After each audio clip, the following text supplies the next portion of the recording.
Top quality और consistent performance के लिए सिर्फ सिल्वर पंप नाम याद रखना। मुख्य मार्गो जाने के बेटમાં તબદીલ થઈ ગયા। ગોપીનાથજી મંદિર રોડ બોટાદ દરવાજા પાસે પાણી ભરાયા છે। જીન નાકા વિસ્તારની અંદર પણ વરસાદી પાણી ભરાયા છે। રોડ પર પાણી ભરાતા રાહદારીઓને હાલાકીનો સામનો કરવો પડ્યો।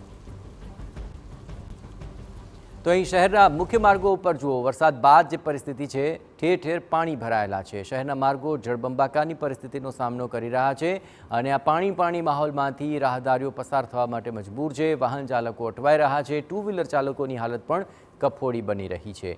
મેઘો મન મૂકીને વરસ્યો છે પરંતુ તેને કારણે મુખ્ય બજારોની અંદર આ પાણી ભરાવાની જે સમસ્યા છે તેનો સામનો અત્યારે સ્થાનિકોને કરવાનો વારો આવ્યો છે। ગઢડામાં મુશળધાર વરસાદ બાદની પરિસ્થિતિના આ દ્રશ્યો સામે આવ્યા કે જ્યાં ઠેર ઠેર જળબંબાકાર જેવી પરિસ્થિતિ જોવા મળી રહી છે। શહેરના મુખ્ય માર્ગો હોય કે પછી અંતરિયાળ માર્ગો હોય ત્યાં તમામમાં અત્યારે પાણી ભરાવાને કારણે હાલાકીનો સામનો સ્થાનિકો કરી રહ્યા છે।